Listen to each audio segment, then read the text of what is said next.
এই কারণেই ওরা তখন নিয়ে যায়। অস্ট্রেলিয়াতে কত সালে গিয়েছেন? আর সবাই তো আমরা যারা বিদেশ যায় তারা আসলে ফেরত আসে না বা আসতে চায় না। এইটা অনেকবার আমাকে প্রশ্নটা করা হয়েছে। যদি একটু বলেন যে কেনই গেলেন বা কেনই ফেরত আসলেন? আচ্ছা, এখানে কি কোনো নোবেল কজ, সবাই একটু নোবেল কজ দেখায় যে আমি দেশের জন্য এমন কোনো কজ নাই ফ্র্যাঙ্কলি স্পিকিং, বা এইটা যে একেবারে ছিল না তা না, তবে এটা ফার্স্ট প্রায়োরিটি ছিল না, মানে প্রথম কজ ছিল না, এটা 2 নম্বর বা 3 নম্বর কজ আমি বলবো ফেরত আসার। হ্যাঁ, আমি শুরু থেকে বলি, আপনি যে প্রশ্ন করেছেন যে কেনই বা গিয়েছি ওখানে, মানে কত সালে গিয়েছেন? 2005-এ গিয়েছিলাম স্টুডেন্ট ভিসায়, ইন্টারের পর। ইন্টার পরেই। আচ্ছা, যেহেতু ইন্টার পর গ্রাজুয়েশন করেছেন? না, হ্যাঁ ওখানে গ্রাজুয়েশন করেছি। ইন্টার পর গিয়েছি, যার ফলে ওখানে গিয়ে আমি সরাসরি ইউনিভার্সিটি ভর্তি হতে পারিনি, আমাকে ডিপ্লোমা করতে হয়েছে। তারপর আমি ইউনিভার্সিটিতে ভর্তি হয়েছিলাম। তো বেসিক্যালি যেটা হয় ভাইয়া, বাংলাদেশে পাবলিকে পড়ার আমার খুব ইচ্ছা ছিল, কিন্তু আনফরচুনেটলি আমি ভর্তি পরীক্ষায় টিকি নাই, ভর্তি যুদ্ধে হেরে গিয়েছিলাম।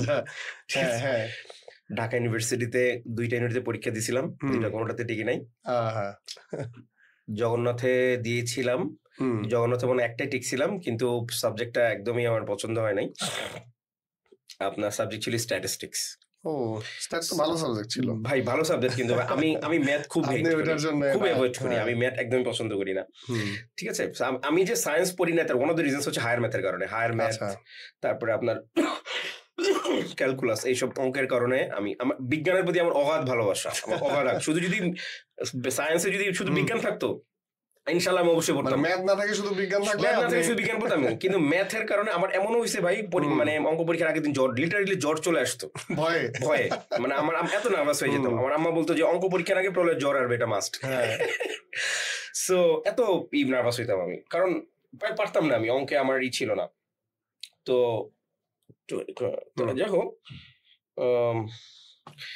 কি জানি বলছিলাম, সেটা হচ্ছে স্ট্যাটিস্টিক্স। হ্যাঁ, আর পরীক্ষা দিলাম হচ্ছে জাহাঙ্গীরনগরে পরীক্ষা দিলাম। জাহাঙ্গীরনগরে পরীক্ষা দেওয়ার এক্সপিরিয়েন্সটা আমার খুবই চমৎকার ছিল। ওখানে গিয়ে ক্যাম্পাস দেখে এত ভালো লাগছে যে এইখানে যদি আমি পড়তে পারতাম খুব ভালো হতো। তো যাই হোক, জাহাঙ্গীরনগরে 2টা ইউনিটে পরীক্ষা দিলাম, একটা টিকছিলাম। সাবজেক্ট ছিল হচ্ছে অ্যানথ্রোপোলজি। খুব ভালো সাবজেক্ট, খুব ভালো সাবজেক্ট ছিল, তাই চমৎকার। অ্যানথ্রোপোলজিতে কিন্তু আব্বু পছন্দ করলেন না।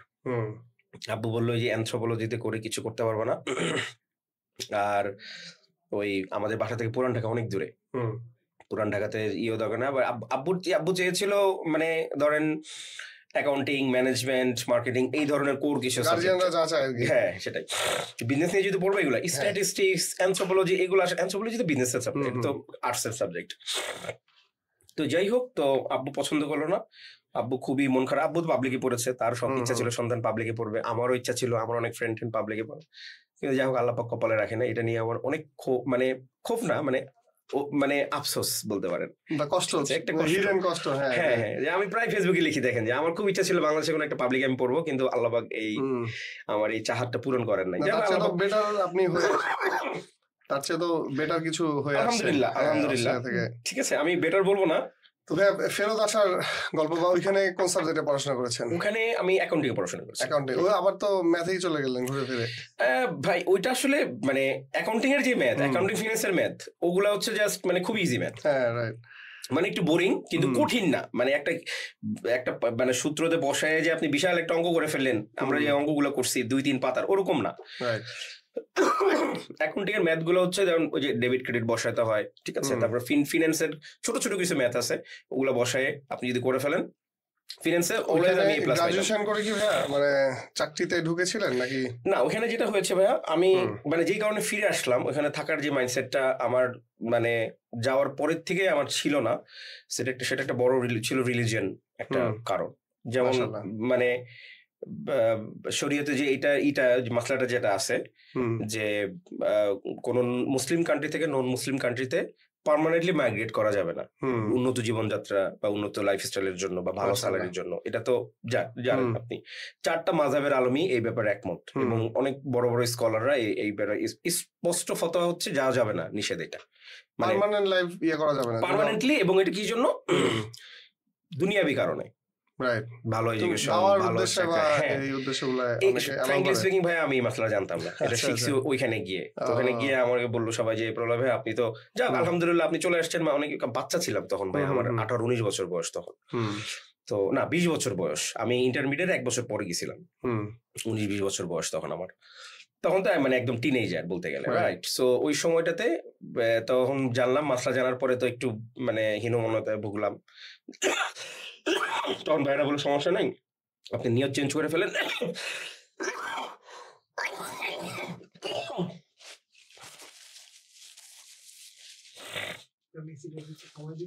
এই যে সমস্যা না, সমস্যা হচ্ছে কথায় কথা বলতেছে তো একটু স্লো মানে আমরা যাইতে পারি বা একটু কম কথা বললে সমস্যা নেই, খুব কষ্ট হয়ে যাচ্ছে আজকে।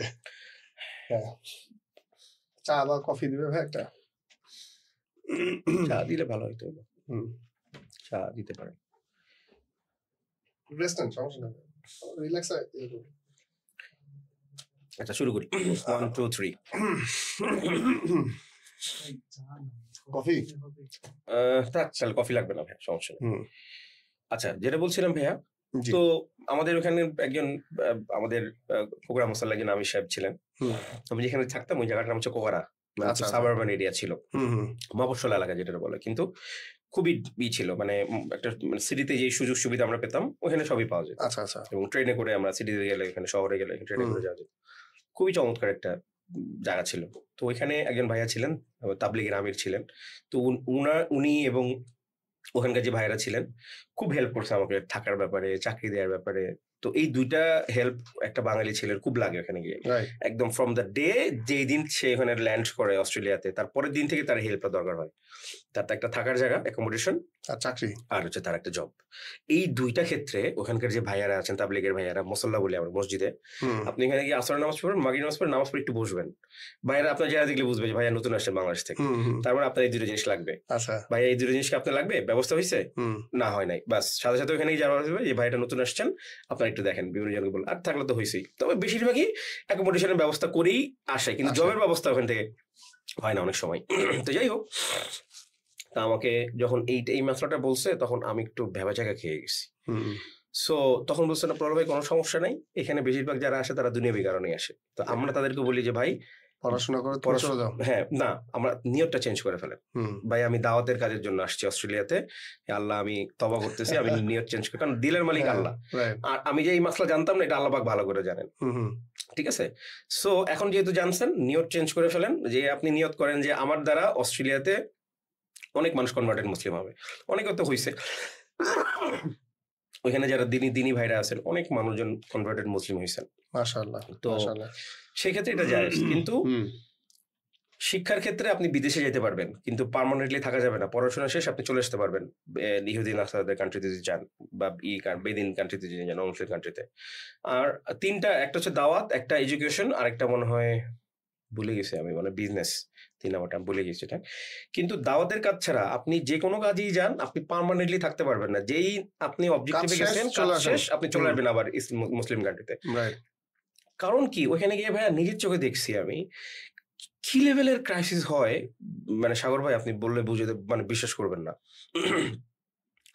আপনি ওখানে গিয়ে দিনদার, 5 ওয়াক্ত নামাজ পড়েন, আপনি ফুল দিনদার, আপনি ইসলামের সব হুকুম আকাম মানেন, অস্ট্রেলিয়া বা কোন একটা নন মুসলিম কান্ট্রিতে আপনি গিয়েছেন, আপনার second generation third generation maximum কাফের হয়ে যায় বা ইয়ে হয়ে যায়। হ্যাঁ, আপনি দিনে, আপনি ঘরের মধ্যে দিন চালু রাখছেন, আপনি একদিন দিনদার, আপনার সেকেন্ড জেনারেশনও হয়তো বা পায়াস হবে, থার্ড জেনারেশন থেকে মনে করেন যে আপনি তো শিওর না, কারণ আপনার নাতি, আপনার ছেলে যদি না করায় খুব টাফ হয়ে যাবে, সে যদি দাওয়াতের কাজের সাথে যদি অ্যাটাচ না থাকে।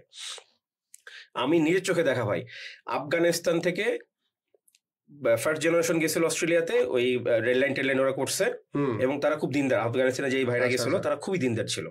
সেকেন্ড জেনারেশন মুসলমান, দিনদার না কিন্তু বুঝেন, মুসলমান। থার্ড জেনারেশন থেকে খ্রিস্টান, দিনও নাই, মানে বহুত আগে শেষ। এবং এই জন্যই স্কলাররা ডিসকারেজ করে যে ভাই তুমি ঠিক আছে, তুমি হয়তো থাকবা ঠিক, কিন্তু তোমার ওয়াইফ বা তোমার ফ্যামিলি, তোমার বাচ্চা কাচ্চা বা তার বাচ্চা কাচ্চা ম্যাক্সিমাম কিন্তু আর ওই ট্র্যাকে থাকে না। রাইট, কিয়ামতের দিন যখন আল্লাহ পাক জিজ্ঞেস করবেন, তোমাকে তো আমি জন্মগ্রহণ করেছিলাম একটা মুসলিম কান্ট্রি, তুমি পাকনামিরা ভালো লাইফ লিড করার জন্য গেছো, যে তো আমার ল্যান্ড কি প্রশস্ত ছিল না, হ্যাঁ সেটাই, তুমি পাকনামি করে গেছো ভালো লাইফ লিড করার জন্য গেছো অস্ট্রেলিয়াতে, একটা তোমার কারণে দেখো তোমার দুই জেনারেশন পরে যে এখন তুমি দিনদার ছিলে বুঝলাম, কিন্তু এই যে তোমার থার্ড জেনারেশন নাতির ঘরে পুতি যেতে দিন ছেড়ে দিল, এখন কাফের মুশরিক হয়ে গেছে, এইটার দায় এখন তোমার নেওয়া লাগবে। কারণ কি তুমি যদি আজকে বাংলাদেশে থাকতা ওটা কোনোদিন দিন ছাড়তো না, হয়তো প্র্যাকটিসই মুসলিম হইতো না, কিন্তু দিন ছাড়তো না, মানে ছাড়তো না, ইমান হারা হইতো না। এখন তোরা ইমান হারা হয়েছে, এটা দায় এখন তোমার নেওয়া লাগবে। যদিও আপনি কিন্তু দিনদার, মাশাআল্লাহ খুব ভালো একটা কারণে। ওই ভাইয়া যখন আমার এটা বলছে না, ভাই আমার টেনশনে আমার রাতের ঘুম হারাম হয়ে গেছে, ওই ভাইয়া হাসতে হাসতে বলতেছিল, এবং উনি উনার কথায় এমন একটা তাসির পড়ে ভাই, এমন একটা কথা বলতে, আমি যদি আপনার বলি ভাই চলেন নামাজ পড়ে আসি, আপনি বলবেন ভাই মাস একটু পরে পড়ি গায়ে লাগে, ওই ভাইয়া যদি বলে সাগর ভাই চলেন নামাজ পড়ে আসি, আপনার মনে হবে আপনি এখনই যাই, মানে তার কথা এমন একটা তাসির পড়তো। এটা গেল একটা। আচ্ছা, এটা ওয়ান অফ দ্য রিজনস ভাইয়া, এবং এটা খুব স্ট্রং রিজন যে আমি আসলে নোবেল কজ, আমি দিন হারা হয়ে যাবো, আমার পরবর্তী জেনারেশন দিন হারা হয়ে যাবে, এবং কিয়ামতের দিন আমারে ধরবে, কারণ ওইটা তো আমার কন্ট্রোলে নাই। আল্লাহ পাক, এটা আল্লাহ পাকের কাছে এনাফ যুক্তিসঙ্গত হবে না যে তোমার কন্ট্রোলে নাই, নাতিপতি যে দিন হারা হয় সেটা তো আমার কন্ট্রোলে নাই, অবশ্যই তোমার। তুমি যদি বাংলাদেশে থেকে ওরা দিন হারা হইতো, আমি এটা আমার কন্ট্রোল থাকতো। এটাকে আমি এইভাবে দেখি, ধরেন আমার বাবা বা আমার দাদা, ধরেন আমার বাবা বা আমার দাদা যে প্রপার্টি রেখে গেছেন, ওইটার ইনহেরিট আমি করছি না, ওইটার তো সুফল আমি ভোগ করছি। দাদা বা বাবা যদি খারাপ কিছু করে বা ঋণ রেখে যায়, ওইটার ফলও কিন্তু আমি ভোগ করি। এক্স্যাক্টলি। সো আমিও যেই কাজটা করে যাব, ভালো কিছু করলে আমার নেক্সট জেনারেশন যে সুবিধাভোগী হবে, তো ওইটার দায় বা ওইটার রিওয়ার্ড কিন্তু আমি পেতে থাকবো। অ্যাবসলিউটলি ভাই, অ্যাবসলিউটলি। সো রিওয়ার্ড যেহেতু পাবেন, তাহলে তো সেই হিসাবে তো দায়টাও নিতে হবে, দায়টাও নেওয়া লাগবে। আচ্ছা, এখন আপনি বলতে পারেন ভাই এটা এখন সত্যি কি এরকম ঘটনা ঘটছে কিনা? এই যে তখন আফগানিস্তানের ঘটনা বলছিলাম, এটা তো অসংখ্য ঘটনা ভাই, আমরা জানি। মেলবোর্নে আমরা দাওয়াত দিতে গেছিলাম, আমাদের লিস্টে আমরা লিস্ট করে যেতাম যে এলাকায় কজন মুসলমান আছে, মুসলমান ফ্যামিলি, আমার কাছে লিস্ট থাকতো। লিস্টে লেখা মোহাম্মদ ইব্রাহিম নাজির, মোহাম্মদ দাউদ, এরকম একটা নাম ছিল। আমরা যখন জামাতে গিয়েছি আসরের নামাজের পরে গাড়িতে করে ভাইয়ের কাছে গেছি, নক করলাম, 3বার নক করার পর এক ছেলে দরজা খুলছে, হাফ প্যান্ট পরা, টি শার্ট, এখানে ট্যাটু ট্যাটু লাগানো, বুঝছেন, নাক কান ফোরাইন না, কি একটা অবস্থা। আমরা একটু ভাবা যায়, আমরা বললাম যে ভাইয়া আমরা তো মিস্টার দাউদের কাছে আসছি, can I talk to, we came from Bangladesh, Jamaat, why you came here, আমরা দাউদ এনিমোর, আম খ্রিস্টান নাও। আমরা তো একজন মুখ তাকাতাকি করতেছি, ভাই এখন কি করবো? তখন আমরা বললাম যে তাহলে আমাদের এখানে যে নাম লেখা, তো বলতেছে যে I don't care this about anymore, I don't care about that, তোমাদের এখানে কি নাম লেখা আমার কেন? আমি খ্রিস্টান, পিছন দিয়ে দেখি যার গার্লফ্রেন্ড উঁকি দিতেছে, মানে পরে আমাদের আমি সবাই বলতেছে কি করবো, আমি সব চলেন, সরি বলে চলেন, তো বলছে sorry brother, sorry for interruption. তো আমার বললো আপনি একদম প্র্যাকটিক্যালি একটা জিনিসটা দেখে আসছেন, আমাদের বললো you'd never ever come here anywhere, I hate you, I hate Islam. তো সরি বাদা, সরি টরি বইলা আর বুকের উপরে দরজা লাগাই দিল, আমরা চলে আসলাম। মানে পারলে আমাদের এই মারে তো সেই মারে, ঠিক আছে, মানে কি একটা ওপেন করে তারা দিল না। তো পরে গাড়ি দেবে সে আমি সব বলতেছে যে ওর হিস্ট্রিতে জানা আছে, এলাকার লোকজন বলছে ওর ব্যাপারে, বলে ওর ফোর ফাদাররা আফগানিস্তান থেকে আসছে এবং তারা দাওয়াতের কাজে আসছিল, মানে দাওয়াতের কাজে আসে নাই কিন্তু মানে ওই আফগানিস্তান থেকে আসছিল ভালো লাইফ লিড করার জন্য, কিন্তু তারা এসে দাওয়াতের কাজ করছে, ট্রেন লাইন করছে, মানে অড জব করছে আর কি, তো এই ইয়ের কাজগুলো করছে, ট্রেন লাইন কাজ, মানে শ্রমিকের কাজ করছে তারা, কিন্তু তারা দিনদার ছিল। আজকে এটা হচ্ছে তার নাতি, থার্ড জেনারেশন, তার থার্ড জেনারেশন দিন তো ছাড়ছেই, এখন সে ইসলামকে হেট করে এবং এটা প্রাউডলি সে বলে। এখন আপনি তার দিনের কথা বলতে গেছেন, সে আর মারতে গেছে আপনাকে। এখন এই দায়, এখন কিয়ামতের দিন এই আল্লাহ পাক ধরবে দাদার সম্পত্তি যদি ভোগ করতে পারে এই নাতি। Afghanistan by Muslim country, right? যে আফগানিস্তান থেকে তুমি উন্নত লাইফ লিড করার জন্য অস্ট্রেলিয়া আসছো, এখন তোমার থার্ড জেনারেশন ইসলাম চাই দিয়েছে, দায় তোমার নেওয়া লাগবে। এখন আমি সব গাড়ি চালাইতেছে না, বলতেছিল প্রণয় ভাই এই জন্য দেখেন এই অবস্থা, এই জন্য এত ভয় পাই আমি এই দেশটা, ঠিক আছে? তা উনার হচ্ছে, উনার বাড়ি ছিল সন্দ্বীপে, পদ্মার ভাঙনে উনার বাড়ি নিয়ে গেছে ভাঙ, এবং উনি বলতো যে আমার যদি আমার পিতা, আমার পৈতৃক ভিটা পদ্মার ভাঙনে নিয়ে গেছে, যদি এটা না হইতো আমি অস্ট্রেলিয়াতে থাকতাম না, বাংলাদেশে থাকার জায়গা থাকতো আমার পৈতৃক ভিটা নিয়ে গেছে। এবং ওইখানে উনি পুরোপুরি দাওয়াতের কাজের সাথে, দিনের কাজের সাথে আছে প্রায় 30 বছর ধরে উনি। তো এই ঘটনা যখন দেখতেছিলাম ভাই, তখন বুঝতেছেন আমার মনের ভিতরে কি আলোড়ন চলতেছে। এবং আমি প্রথম তাবলিগে যাই হচ্ছে ম্যাট্রিক পরীক্ষার পরে, অলরেডি তখন দিনের বুঝ আসছে আমার, এইগুলো আমাকে এফেক্ট করতেছে। আচ্ছা, তারপর এর কয়েক মাস পর হঠাৎ করে আমাদের মুসল্লাতে এক ছেলে মাগরিব না আসরের নামাজের পর হাউমাউ করে কান্নাকাটি করতে ঢুকছে। কি হয়েছে ভাই? বলে আমার আম্মা মারা গেছে ভাই কালকে রাত্রে। আচ্ছা। বলে আমার আম্মা তার হাতের বালা বিক্রি করে আমার প্লেনের টিকিট জোগাড় করছে ভাই। তার জানাজায় আমি যাইতে পারতেছি না। তার জানাজায় আমি একটু যাওয়ার ব্যবস্থা করেন ভাই, আমার আম্মার লাশ এখনো আছে, বেশি লাশ এখনো দহন করে নাই, আপনারা একটু জানার ব্যবস্থা করুন। তো পরে আমি সব বললো দেখো তো সবচেয়ে ফাস্টেস্ট এয়ার ফ্লাইট কখন পাওয়া যায়, আজকে বা কালকে? আজকে তো পাওয়া যাবে না, কালকের মধ্যে, কালকে ভোরে যদি হয় আপনি ভোরে চলে যান। যদিও শরীয়তের হুকুম হচ্ছে যে ডিলে না করা, যেহেতু আপনার সিচুয়েশন আমরা বুঝতেছি, আপনি এখানে কারো রিকোয়েস্ট করেন, কিন্তু তার আগে দেখেন ফ্লাইট পান কিনা আপনি। আমরা সব বলে দিলাম যে সবচেয়ে আর্লিয়েস্ট ফ্লাইট কোনটা, আর্লিয়েস্ট ফ্লাইট ভাই 4 দিন পর। আর যাইতে পারলো না, আর যেতে পারে না। আরে ভাই আশেপাশে কেউ চোখের পানি ধরে রাখতে পারে। বলে আমি অস্ট্রেলিয়ান সার্টিফিকেট, অস্ট্রেলিয়ান রেসিডেন্সি, অস্ট্রেলিয়ার পাসপোর্টে দিয়ে কি করবো? আমার মায়ের জানাজার মাটির জানাজায় আমি থাকতে পারলাম না, আমার মায়ের কবরের মাটি পাইলাম না ভাই। আমার বিশ্বাস করবেন না ভাই, আমি চোখ থেকে কানতে কানতে বাসায় এসে আম্মারে ফোন দিয়েছি, আম্মা আমি খুবই ভালো দুইটা কারণে থাকবো না, আপনি ইউ ক্যাম ব্যাক। আমার কখনো কল্পনা করতে পারতাম না যে আমার আব্বা আম্মা চলে গেছে, কবরের মাটি আমি পাই নাই বিদেশে থাকার কারণে। আমি কোনোদিন ক্ষমা করতে পারতাম না ভাই। আলহামদুলিল্লাহ আম্মা বললো ঠিক আছে বাবা, কোনো সমস্যা নাই, তুমি চলে আসো। দেখেন ওই ঘটনাটা মনে পড়ছে আমার, ছেলেটা হাউমাউ করে কাঁদতেছিল ভাই, তার একমাত্র ছেলে। আমার আম্মা হয়তো মৃত্যু সজ্জা আমার কিছু বলতে চাইছে ভাই।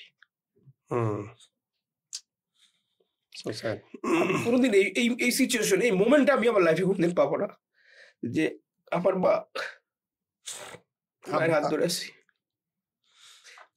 আমি বিদেশে পড়াশোনা করতে আসছি, আজকে যদি আমি দেশের কোনো ইউনিভার্সিটিতে পড়তাম, বাংলাদেশের যে কোনো জায়গা থেকে চলে যেতে পারতাম বাসে করে। আজকে আমি ফ্লাইট পাই না, আমার মা চলে গেলেন।